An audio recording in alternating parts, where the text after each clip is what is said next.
Bom, eu quero trazer esse vídeo porque um amigo meu e um inscrito do canal, Márcio, estava falando que ele assistiu um youtuber que teria supostamente falado que a Marinha Real Britânica, ou a Royal Navy, né, para alguns, seria hoje a maior marinha do mundo, em termos de poder, vamos dizer assim, né, não em termos de quantidade. Eu quero trazer este vídeo para responder essa pergunta. A Marinha Britânica ainda é a mais poderosa do mundo? Bom, para aqueles que não sabem, a Marinha Real Britânica é a joia do Reino Unido e por muito tempo foi uma das mais poderosas, se não a mais poderosa do mundo e a de maior quantidade. Tudo começa com a vitória britânica esmagadora contra a Espanha na Invencível Armada. E após isso, a Marinha Britânica começa a tomar cada vez mais protagonismo diante das potências europeias. E o Reino Unido, assim como muitos outros países, como a Escócia e a Irlanda, localizados naquela região que antigamente era a Bretanha, ela precisa de uma marinha consideravelmente forte, pois ao longo da história do Reino Unido, eles tiveram adversários que eram uma ameaça considerável àquele país, principalmente a França e a Alemanha, que embora hoje sejam aliados, eles sim foram uma ameaça, e por conta disso, a Marinha Britânica, a Marinha Real Britânica no caso, precisava ser consideravelmente forte. E eu vou trazer aqui dois exemplos, um exemplo geográfico e um exemplo histórico. O primeiro exemplo histórico, ok, é a guerra irrestrita que a Alemanha e o Império Britânico tiveram ao longo da Primeira Guerra Mundial.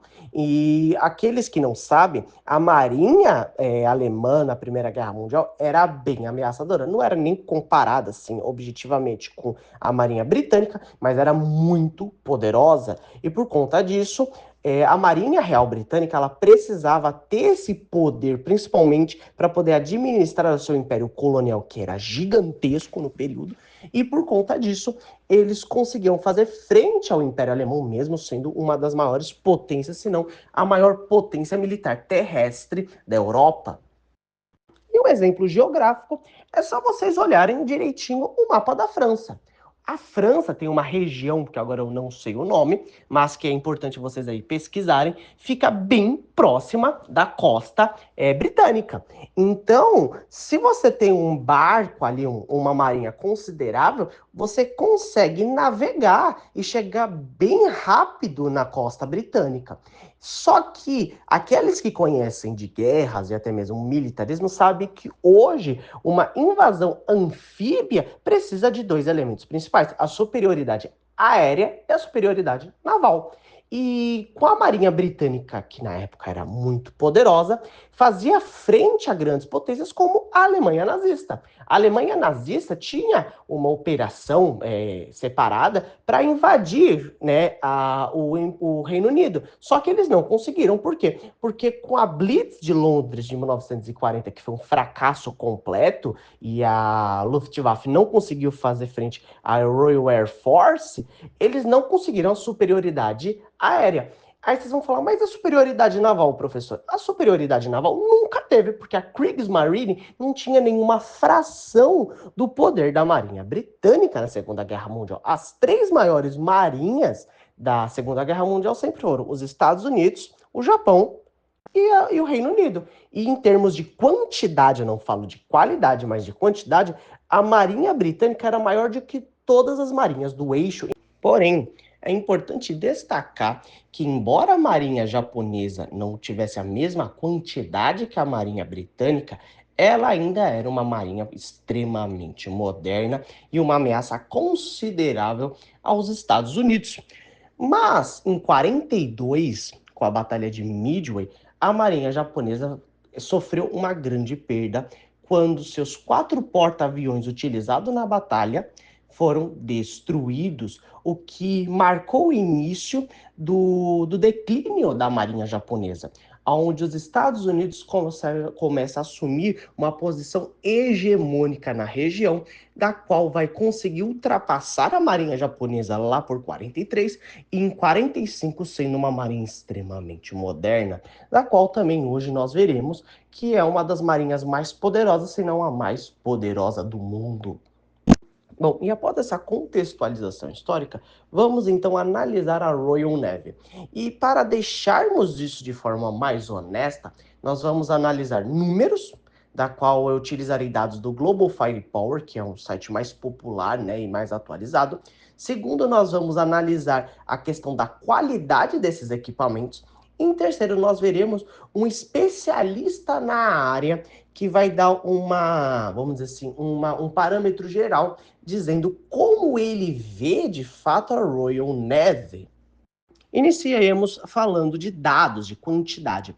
Hoje, a Marinha Britânica tem 2 porta-aviões, tem 6 destroyers, 8 fragatas, 9 submarinos, 26 navios de patrulha e 7 mine warfare. E eles têm atualmente um pouco mais de 35 mil marinheiros na ativa. Agora, em relação a porta-helicópteros e corvetas, a Marinha Britânica não tem nenhuma. E segundo o Global Firepower, em termos de números, né, estatísticas, a força da frota da Marinha Britânica está na posição 34ª. Mas, novamente, eu destaco, tudo isso que eu falei é puramente numérico. O Global Firepower não faz o levantamento de questão de qualidade, ok? Se formos colocar em questão de qualidade, a Marinha Real Britânica, obviamente, tem, por exemplo, equipamentos melhores que países como Mianmar, países como a Grécia, países como o Bangladesh, que está em 28º, que o Catar, que está em 29º, até mesmo a Argélia. A Argélia está em 32º ou Marrocos, 31º. Mas é como eu falei, em termos puramente de quantidade, não tem mais como dizer que a frota real britânica é igual a que um dia já foi. Porém, agora vamos falar realmente da realidade da Marinha Britânica. E uma das fontes que eu vou me utilizar é de um site conhecido como Poder Naval. Esse Poder Naval, eu considero ele como interessante, pois ele faz uma análise já há bastante tempo sobre marinhas de vários países do mundo. E a análise deles é bem honesta. Eles não fazem críticas, tipo, bem escrachadas, xingando, não. Eu acho que eles são bem moderados e eu considero eles como uma fonte minimamente sólida, ok? Para a gente poder analisar, até porque a notícia que eu vou estar projetando aqui para vocês, que é a primeira, ele fala sobre a situação dos navios da Marinha Real Britânica em dezembro de 2024, que é bem atual, levando em consideração que estamos hoje em janeiro, né? Então, eu vou mostrar para vocês, mais ou menos, eu vou ler, ok, com vocês, o que eles falam. Em relação àqueles 2 porta-aviões que eu havia dito para vocês no início, eles são da classe Queen Elizabeth, o HMS Elizabeth e o HMS Prince of Wales. Eles se encontram indisponíveis no curto prazo, evidenciando uma capacidade operacional limitada dos navios de capitais da frota. Os navios de escolta incluem fragatas e destroyers. Desses, os destroyers de classe Type 45, apenas 2 estão operacionais. O HMS Duncan encontra-se indisponível no curto prazo, enquanto os demais estão indisponíveis no longo prazo. Fragatas da classe Type 23, como o HMS Lancaster, estão desdobradas, mas outras, como o HMS Richmond, estão indisponíveis a curto e longo prazo, mostrando a variabilidade na prontidão operacional. Os navios de patrulha de classe River, como o HMS Fort e o HMS Medway, apresentam um bom nível de disponibilidade com várias unidades ativas ou desdobradas. Isso indica a utilização consistente desses navios para missões de vigilância e patrulha marítima, pelo menos, né? Os submarinos estão divididos entre a classe Vanguard e a classe Astute. Apenas um submarino de classe Vanguard, o HMS Vanguard, está desdobrado, enquanto outros estão indisponíveis. A classe Astute também enfrenta limitações operacionais com apenas 2 unidades ativas, destacando desafios na manutenção da força submarina.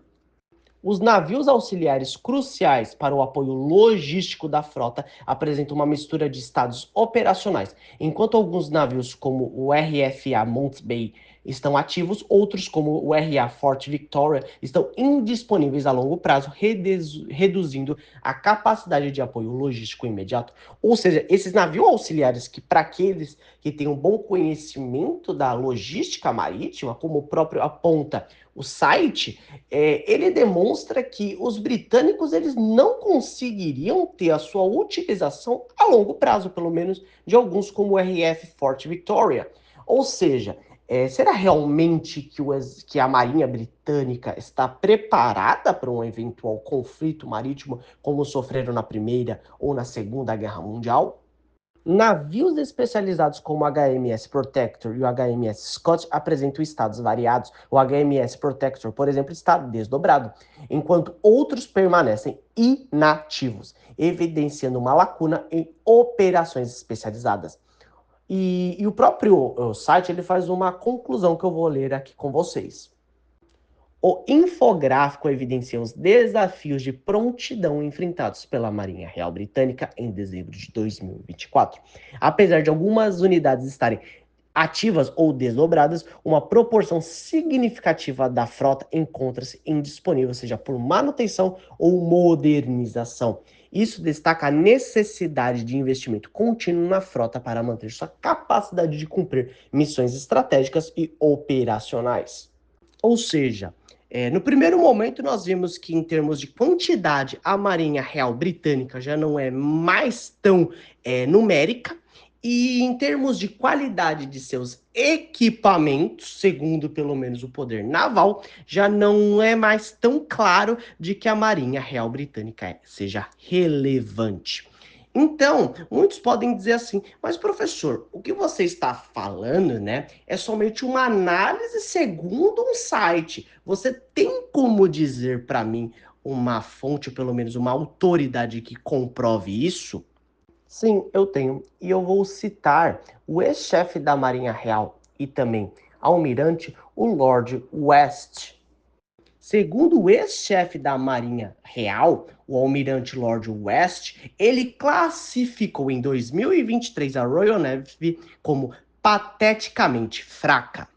Segundo o almirante West, o número de embarcações operacionais era pateticamente baixo e questionou se eram suficientes para manter a Grã-Bretanha segura em um momento em que a Rússia está mirando em oleodutos e Pequim está flexionando seus músculos no mar da China Meridional. O Lord West falou depois que o Ministério da Defesa divulgou números mostrando que das 12 fragatas Type 23, 3, o HMS Iron Duke, o HMS St. Albans e o HMS Sutherland, não passaram nenhum tempo no mar no ano passado, que seria 2022, já que essa notícia é de 2023. Já a HMS Argyll passou apenas 21 dias fora do porto e dos 6 destroyers Type 45, o HMS Darren, não passou nem um dia no mar enquanto passava por uma reforma e o HMS Dragon deixou o porto por apenas 18 dias. E no dia 16 de junho de 2023, à noite, o Lord West disse ao The Mail on Sunday que anos de cortes na defesa, problemas de recrutamento e falta de planejamento deixaram a Marinha Real Britânica com poucos navios para proteger as rotas marítimas e as águas territoriais do país. Ele disse, abre aspas, o número de navios que temos é pateticamente baixo. Não temos navios suficientes nas nossas águas territoriais, zona econômica exclusiva ou para garantir com os nossos aliados a segurança das rotas marítimas. Isso é algo crucial para este país. O perigo é que esquecemos que somos uma nação marítima que depende do mar. E isso que ele falou foi basicamente o que eu disse, o que já refuta também aqueles que dizem que isso talvez seja uma questão atual, né? Que é, sei lá, a Marinha Real Britânica começou a decair agora, mas não. Ele também afirma que isso já estava ocorrendo há bastante tempo. E ele continua falando, mais de 90% de todas as nossas importações e exportações vão por via marítima. Temos uma enorme tapeçaria de cabos atravessando o Atlântico e indo para a Europa, oleodutos que trazem gás para este país e todas essas coisas que sabemos que os russos estão olhando e devemos estar muito preocupados. É importante destacar que, em termos de quantidade, ok, puramente de quantidade, a marinha russa é a terceira maior do mundo, tá? Só para deixar isso bem claro, segundo o Global Firepower, tá? E ele conclui então dizendo, abre aspas, a Marinha Real não teve dinheiro suficiente por muitos anos e eu me preocupo que no novo livro branco da defesa não haja dinheiro suficiente para resolver essas questões. Porém, a Marinha Britânica respondeu da seguinte forma: a frota continua a cumprir todos os requisitos operacionais. Então, o que nós podemos concluir? A partir dessas três análises que nós fizemos de questões numéricas, segundo o Global Firepower, uma análise da qualidade dos equipamentos, segundo o Poder Naval, que analisou dados disponibilizados pelo governo britânico, e uma pessoa competente na área. Então, a Royal Navy, né, ela já foi muito poderosa, já foi um símbolo gigantesco do que é ser uma marinha, só que hoje ela não é mais. E levando em consideração que a maior parte de seus equipamentos da sua marinha não estão preparados para um conflito contra adversários claros e objetivos como a China e a Rússia, que vem modernizando as suas frotas cada vez mais, principalmente a China, que hoje tem a maior marinha de guerra do mundo, pelo menos em termos de quantidade, e está cada vez modernizando mais para rivalizar com os Estados Unidos um dia, é assustador, né? Ver o que aconteceu com a Marinha Britânica. E eu acho que é bem sólido a gente afirmar, ok, Márcio, que a Marinha Britânica não é a marinha mais poderosa do mundo. E eu espero que vocês tenham gostado do vídeo e eu deixarei as fontes aqui na descrição para qualquer um que quiser analisar por conta própria.